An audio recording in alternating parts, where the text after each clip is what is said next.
Hello everyone, we are going to talk today about the physiological changes of pregnancy.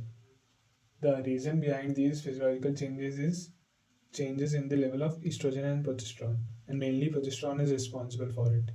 So, starting first with the cutaneous changes, in skin you will find changes like spider angiomas, linea nigra, chloasma.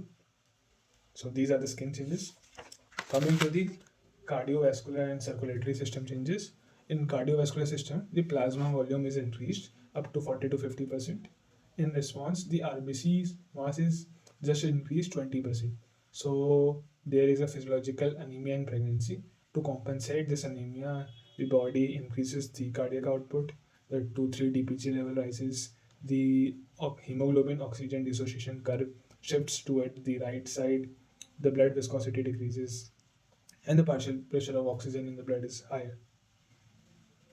So these were the circulatory system changes, and the cardiac output is maximum in the postpartum stage, then in the second stage of labor, and then it's maximum at the 32 weeks.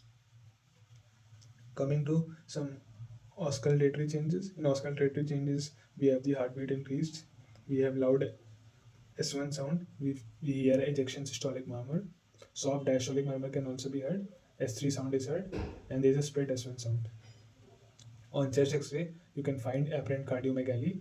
Blood pressure, both the systolic and the diastolic pressure will be fall due to the decreased systemic vascular resistance, and even the effect of vasopressor is reduced in the pregnancy because hormones like estrogen and progesterone increase the resistance of these vasopressors. And the blood pressure reaches its minimum value in at 24 to 26 weeks. After this, it starts increasing. Therefore, one application is you find most of the preeclampsia diagnosed in the third trimester. Now, coming to some other symptoms like supine hypotension syndrome. It is like when the woman lies in the supine position, she can goes into the hypotension state because of the gravid uterus compressing the IVC. So it's better to sit in the lie down in the left lateral position. Now coming to the hematological changes. In hematological changes, we have CBC. In CBC, we can find the TLC count to be raised. ESR, CRP is also raised, and all the clotting factors except 11 and 13 are raised. In plasma osmolality, the plasma volume is increased, as told earlier.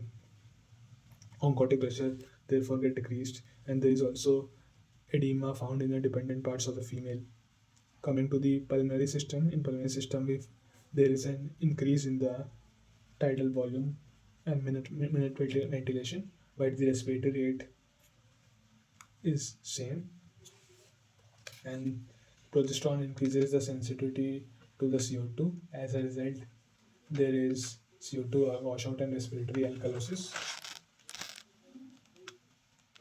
and the diaphragm moves slightly above, and there is no change in the vital capacity. So to maintain the vital capacity, there is reduction in the residual volume and expiratory reserve volume.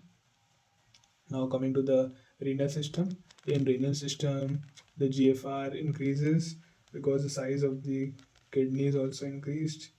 So renal blood flow is also increased by 2%, and serum creatinine, blood urea nitrogen, and uric acid levels fall down. And in urine routine microscopy, you can find some glycosuria also, and sodium bicarbonate excretion.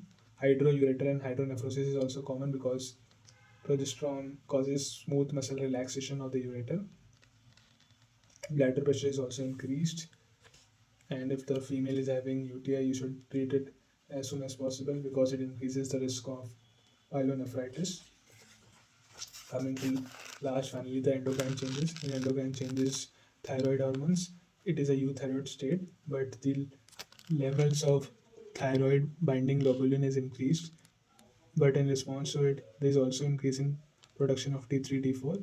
So the euthyroid state is maintained, and the prolactin levels are also increased in the pregnancy. So this was all about the physiological changes of pregnancy.